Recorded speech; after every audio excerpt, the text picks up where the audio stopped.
A Short Life of Abraham Lincoln by John G. Nicolay. Chapter 4. Law Practice. Rules for a Lawyer. Law and Politics, Twin Occupations. The Springfield Coterie. Friendly Help. Anne Rutledge. Mary Owens. Lincoln's removal from New Salem to Springfield and his entrance into a law partnership with Major John T. Stuart began a distinctively new period in his career. From this point, we need not trace in detail his progress in his new and this time deliberately chosen vocation. The lawyer who works his way up in professional merit from a $5 fee in a suit before a justice of the peace to a $5,000 fee before the Supreme Court of his state has a long and difficult path to climb.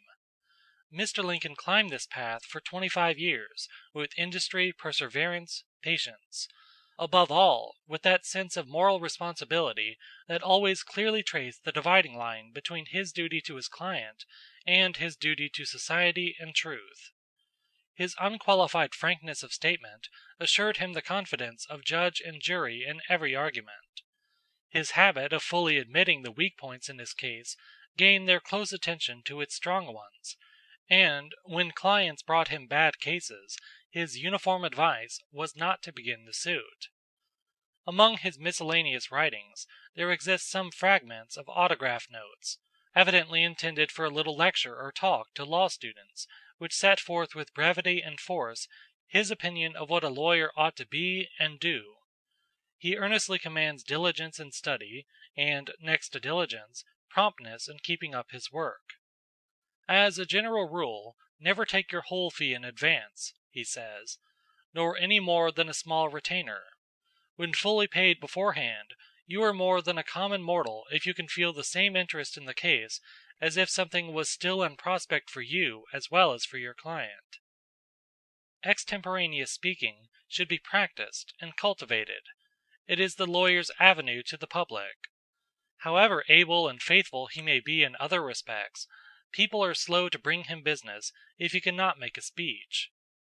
And yet, there is not a more fatal error to young lawyers than relying too much on speech-making. If anyone, upon his rare powers of speaking, shall claim an exemption from the drudgery of the law, his case is a failure in advance. Discourage litigation. Persuade your neighbors to compromise whenever you can. Point out to them how the nominal winner is often a real loser, in fees, expenses, and waste of time. As a peacemaker, the lawyer has a superior opportunity of being a good man. There will still be business enough. Never stir up litigation. A worse man can scarcely be found than one who does this. Who can be more nearly a fiend than he who habitually overhauls the register of deeds in search of defects in titles, whereon to stir up strife and put money in his pocket? A moral tone ought to be infused into the profession, which should drive such men out of it. There is a vague popular belief that lawyers are necessarily dishonest. I say vague because when we consider to what extent confidence and honors are reposed in and conferred upon lawyers by the people, it appears improbable that their impression of dishonesty is very distinct and vivid. Yet the impression is common, almost universal. Let no young man choosing the law for a calling for a moment yield to the popular belief. Resolve to be honest at all events, and if in your own judgment you cannot be an honest lawyer, resolve to be honest without being a lawyer. Choose some other occupation, rather than one in the choosing of which you do, in advance, consent to be a knave. While Lincoln thus became a lawyer, he did not cease to remain a politician. In the early West, law and politics were parallel roads to usefulness as well as distinction. Newspapers had not then reached any considerable circulation. There existed neither fast presses to print them, mail routes to carry them, nor subscribers to read them. Since even the laws had to be newly framed for these new communities, the lawyer became the inevitable political instructor and guide as far as ability and fame extended. His reputation as a lawyer was a twin of his influence as an orator, whether through logic or eloquence. Local conditions fostered, almost necessitated, this double pursuit. Westward immigration was in its full tide, and population was pouring into the great state of Illinois with ever accelerating rapidity. Settlements were spreading, roads were being opened, towns laid out, the larger counties divided and new ones organized, and the enthusiastic visions of coming prosperity threw the state into that fever of speculation which culminated in wholesale internal improvements on borrowed capital and brought collapse, stagnation, and bankruptcy in its inevitable train.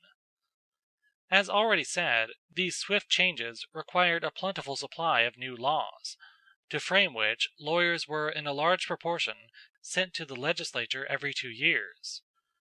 These same lawyers also filled the bar and recruited the bench of the new state, and as they followed the itinerant circuit courts from county to county in their various sections, were called upon in these summer wanderings to explain in public speeches their legislative work of the winter.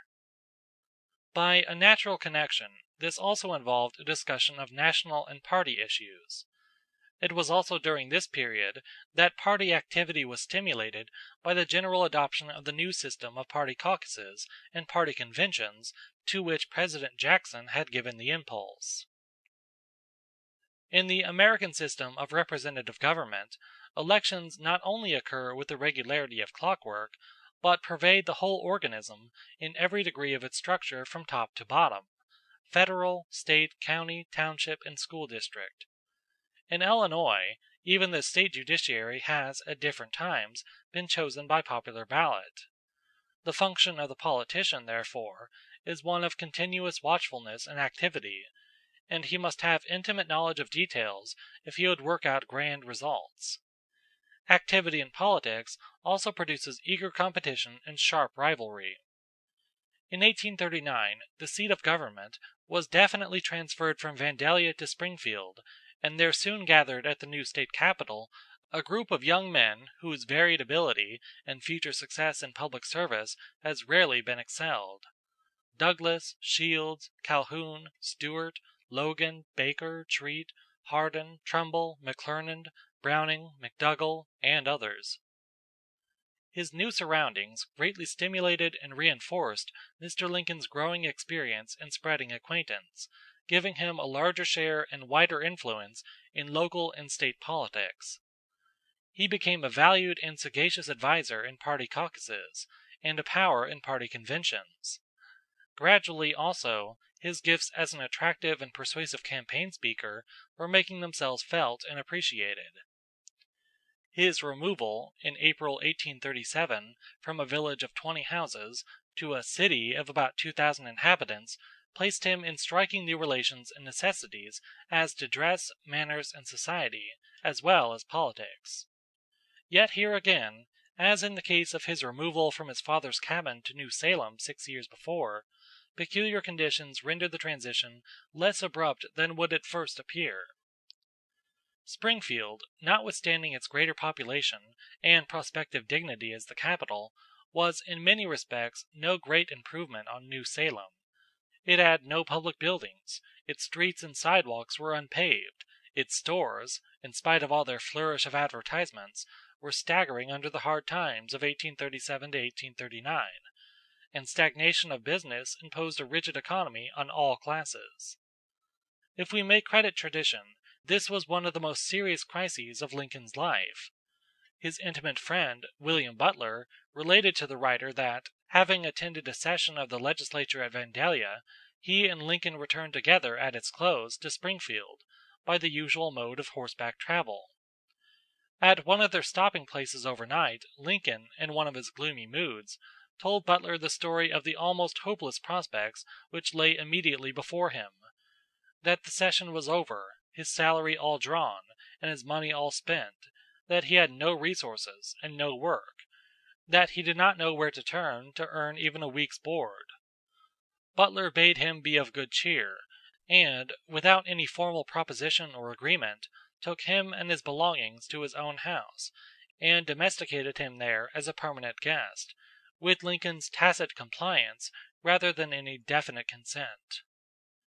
Later, Lincoln shared a room and genial companionship which ripened into closest intimacy, in the store of his friend Joshua F. Speed, all without charge or expense; and these brotherly offerings helped the young lawyer over present necessities which might otherwise have driven him to muscular handiwork at weekly or monthly wages.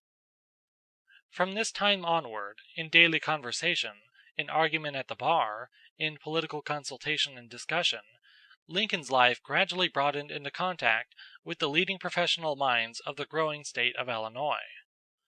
The man who could not pay a week's board bill was twice more elected to the legislature, was invited to public banquets and toasted by name, became a popular speaker, moved in the best society of the new capital, and made what was considered a brilliant marriage. Lincoln's stature and strength, his intelligence and ambition, in short, all the elements which gave him popularity among men in New Salem, rendered him equally attractive to the fair sex of that village. On the other hand, his youth, his frank sincerity, his longing for sympathy and encouragement, made him peculiarly sensitive to the society and influence of women. Soon after coming to New Salem, he chanced much in the society of Miss Anne Rutledge, a slender, blue-eyed blonde, 19 years old, moderately educated, beautiful according to local standards, an altogether lovely, tender-hearted, universally admired, and generally fascinating girl. From the personal descriptions of her which tradition has preserved, the inference is naturally drawn that her temperament and disposition were very much akin to those of Mr. Lincoln himself. It is little wonder, therefore, that he fell in love with her. But 2 years before she had become engaged to a Mr. McNamar, who had gone to the East to settle certain family affairs, and whose absence became so unaccountably prolonged that Anne finally despaired of his return, and in time betrothed herself to Lincoln. A year or so after this event, Anne Rutledge was taken sick and died. The neighbors said of a broken heart, but the doctor called it brain fever, and his science was more likely to be correct than their psychology. Whatever may have been the truth upon this point, the incident threw Lincoln into profound grief, and a period of melancholy so absorbing as to cause his friends apprehension for his own health. Gradually, however, their studied and devoted companionship won him back to cheerfulness, and his second affair of the heart assumed altogether different characteristics, most of which may be gathered from his own letters. 2 years before the death of Anne Rutledge, Mr. Lincoln had seen and made the acquaintance of Miss Mary Owens, who had come to visit her sister, Mrs. Able, and had passed about 4 weeks in New Salem, after which she returned to Kentucky. 3 years later, and perhaps a year after Miss Rutledge's death, Mrs. Able, before starting for Kentucky, told Mr. Lincoln, probably more in jest than in earnest, that she would bring her sister back with her on condition that he would become her, Mrs. Able's, brother-in-law. Lincoln, also probably more in jest than earnest, promptly agreed to the proposition, for he remembered Mary Owens as a tall, handsome, dark-haired girl with fair skin and large blue eyes, who in conversation could be intellectual and serious as well as jovial and witty, who had a liberal education, and was considered wealthy, one of those well-poised, steady characters who look upon matrimony and life with practical views and social matronly instincts. The bantering offer was made and accepted in the autumn of 1836, and in the following April Mr. Lincoln removed to Springfield. Before this occurred, however, he was surprised to learn that Mary Owens had actually returned with her sister from Kentucky, and felt that the romantic jest had become a serious and practical question. Their first interview dissipated some of the illusions in which each had been indulged. The 3 years elapsed since they first met had greatly changed her personal appearance. She had become stout. Her 28 years, 1 year more than his, had somewhat hardened the lines of her face. Both in figure and feature she presented a disappointing contrast to the slim and not yet totally forgotten Anne Rutledge. On her part, it was more than likely that she did not find in him all the attractions her sister had pictured. The speech and manners of the Illinois frontier lacked much of the chivalric attentions and flattering compliments to which the Kentucky beaux were addicted. He was yet a diamond in the rough, and she would not immediately decide till she could better understand his character and prospects. So no formal engagement resulted. In December, Lincoln went to his legislative duties at Vandalia, and in the following April took up his permanent abode in Springfield. Such a separation was not favorable to rapid courtship, yet they had occasional interviews and exchanged occasional letters. None of hers to him have been preserved, and only 3 of his to her. From these it appears that they sometimes discussed their affair in a cold, hypothetical way, even down to problems of housekeeping, in the light of mere worldly prudence, much as if they were guardians arranging a mariage de convenance, rather than impulsive and ardent lovers wandering in Arcady. Without Mrs. Owen's letters, it is impossible to know what she may have said to him, but in May, 1837, Lincoln wrote to her, quote, "I am often thinking of what we said about your coming to live at Springfield. I am afraid you would not be satisfied. There is a great deal of flourishing about in carriages here, which it would be your doom to see without sharing it. You would have to be poor, without the means of hiding your poverty. Do you believe you could bear that patiently? Whatever woman may cast her lot with mine, should any ever do so, it is my intention to do all in my power to make her happy and contented, and there is nothing I can imagine that would make me more unhappy than to fail in the effort. I know I should be much happier with you than the way I am, provided I saw no signs of discontent in you. What you have said to me may have been in the way of jest, or I may have misunderstood it. If so, then let it be forgotten. If otherwise, I much wish you would think seriously before you decide. What I have said I will most positively abide by, provided you wish it. My opinion is that you had better not do it. You have not been accustomed to hardship, and it may be more severe than you now imagine. I know you are capable of thinking correctly on any subject, and if you deliberate maturely upon this before you decide, then I am willing to abide your decision." Unquote. Whether, after receiving this, she wrote him the good long letter he asked for in the same epistle is not known. Apparently they did not meet again until August, and the interview must have been marked by reserve and coolness on both sides, which left each more uncertain than before, for on the same day Lincoln again wrote her, and, after saying that she might perhaps be mistaken in regard to his real feelings towards her, continued thus, quote, "I want in all cases to do right, and most particularly so in all cases with women. I want at this particular time, more than anything else, to do right with you, and if I knew it would be doing right, as I rather suspect it would, to let you alone, I would do it. And for the purpose of making the matter as plain as possible, I now say that you can now drop the subject, dismiss your thoughts, if you ever had any, from me forever, and leave this letter unanswered, without calling forth one accusing murmur from me. And I will even go further, and say that if it will add anything to your comfort or peace of mind to do so, it is my sincere wish that you should. Do not understand by this that I wish to cut your acquaintance. I mean no such thing. What I do wish is that our further acquaintance shall depend upon yourself. If such further acquaintance would contribute nothing to your happiness, I am sure it would not to mine.